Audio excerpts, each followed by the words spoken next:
Hello বন্ধুরা, তোমরা সবাই কেমন আছো? আশা করি সবাই ভালো আছো। তো আজকে আমি বানাচ্ছি পনির বাটার মশলা। তোমরা প্রথম থেকে শেষ পর্যন্ত ভিডিওটা দেখবে, আর ভালো লাগলে অবশ্যই একটা কমেন্ট করো। তো আমি আগে পনিরটাকে ভেজে নিচ্ছি। দেখো, অত্যন্ত ইজিভাবে আমি বানাবো। বাড়িতে কিছু না থাকলেও এইরকমভাবে বানিয়ে খেলেও খুব দুর্দান্ত লাগে খেতে। আমার বাড়িতে আজকে সেরকম কিছুই নেই, ক্যাপসিকামও নেই, কিছু নেই, কিন্তু দেখো আমি ইজিভাবে কিভাবে বানাচ্ছি। কিন্তু এইরকমভাবে বানিয়ে দেখে করো, তো দেখবে খেতে খুব ভালো লাগবে। দেখো, পনিরটাকে আমি বেশি ভাজবো না, অল্প করেই ভেজেছি। দেখো, এর থেকে বেশি ভাজলে হবে না, হালকা করে পনিরটাকে ভেজে নিতে হবে।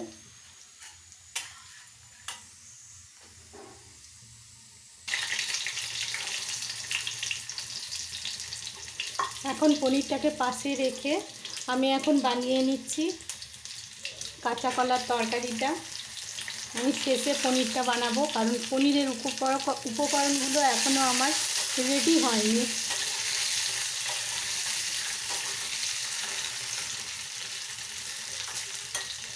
কাঁচা কলাগুলো আমি ভালো করে একটু ভেজে নিলাম।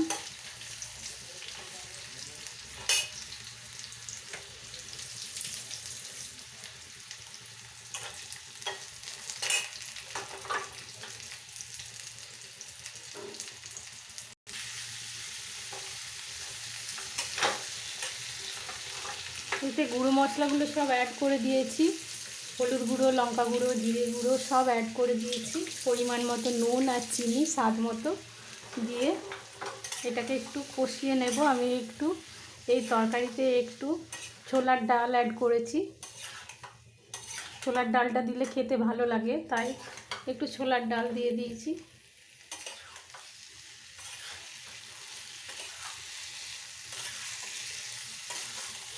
এরপরে আমি এটাকে বেশ করে খানিকক্ষণ কষিয়ে নেব।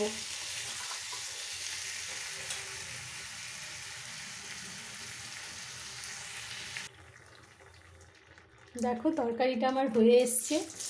এখানে আমি একটু অ্যাড করে দেবো ভাজা মশলা।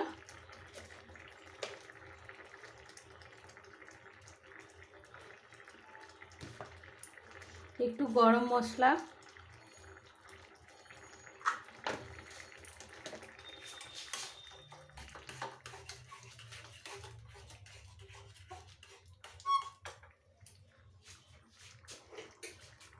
আর আমি বেশিক্ষণ ফুটাবো না। এখন আমি একটু অ্যাড করে নিচ্ছি বাটার। ঘি দিলে ভালো হতো, ঘি নেই বাড়িতে, তাই আমি একটু বাটার দিয়ে দিলাম। বাটার দিয়ে আর ফুটানো যাবে না, এরপরে আমি এটা বন্ধ করে দেব। বাটার দিয়ে ফুটালে বাটারের স্মেলটা চলে যাবে, তাই এটা বন্ধ করে দিলাম। আমার তরকারিটা পুরোপুরি রেডি হয়ে গেছে।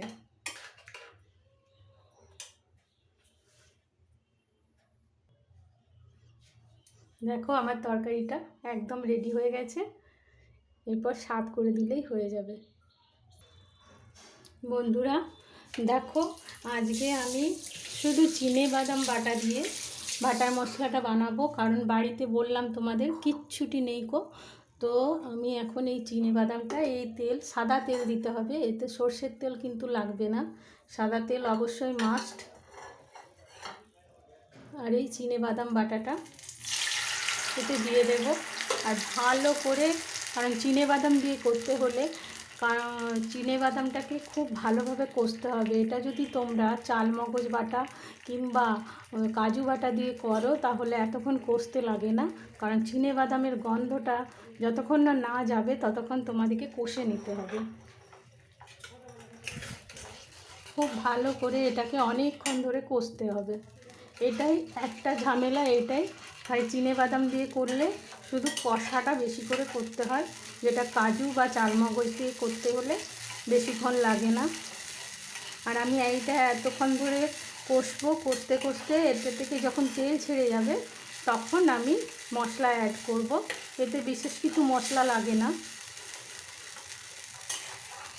আর ক্যাপসিকাম দিলে ভালো হয়, ক্যাপসিকামও আজকে বাড়িতে নেই, শুধু চিনেবাদাম বাটা দিয়েই তোমাদেরকে আজকে করে দেখাচ্ছি। কিন্তু এরকম করে করলেও কিন্তু খেতে খুব ভালো হয়।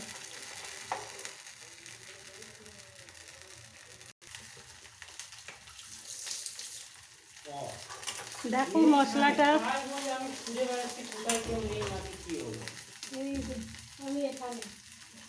দেখো মশলাটা আমার বানানো হয়ে গেছে। এই যে মশলা থেকে তেল বেরিয়ে এসছে, আর স্মেলটাও একদম কাঁচা, স্মেলটাও একদম নেই। তখনই এবার মশলা অ্যাড করব আমি। একটু জল দিয়ে দেবো এতে। আর যেহেতু এই বাটার মশলাটা একটু মিষ্টি মিষ্টি খেতে লাগে, একটু চিনি দেব।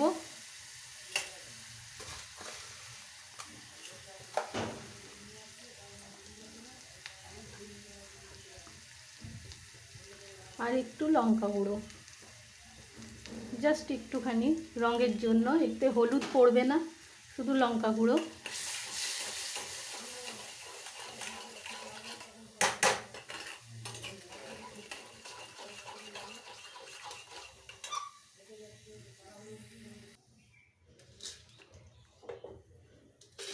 এবার আমি এই পনিরগুলো সব অ্যাড করে দেবো এতে। পনিরগুলো দিয়ে বেশ খানিকক্ষণ ফুটিয়ে নিতে হবে।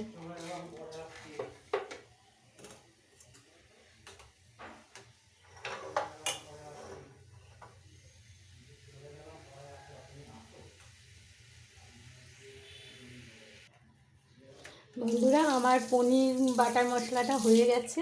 এবার সবার শেষে যখন পনিরগুলো একটু ফুটে যাবে, একটু নরম হয়ে যাবে, তখন আমি সবার শেষে বাটার দিয়ে দেব। বাটার দিয়ে কিন্তু আর ফুটানো চলবে না, তাহলে বাটারের স্মেলটা চলে যাবে। এই বাটারটা দিয়ে গ্যাসটা বন্ধ করে দিতে হবে। তোমরা চাইলে এটাকে আরও ঘন করতে পারো, কিন্তু আমি এই রকমই রাখি।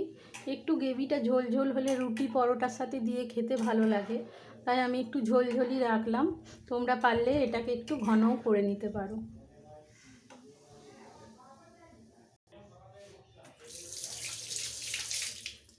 তো বন্ধুরা, এই দেখো পনির বাটার মশলা তৈরি হয়ে গেছে। আমি একটু ঝোল ঝোল নামিয়েছি, এটা ঠান্ডা হলে ঘন হয়ে যাবে। তো আজকের মতো ভিডিওটা এই পর্যন্তই। পরের ভিডিওর সাথে আবার তোমাদের সাথে দেখা হবে। ততক্ষণ পর্যন্ত Radhe Radhe, tata, bye bye.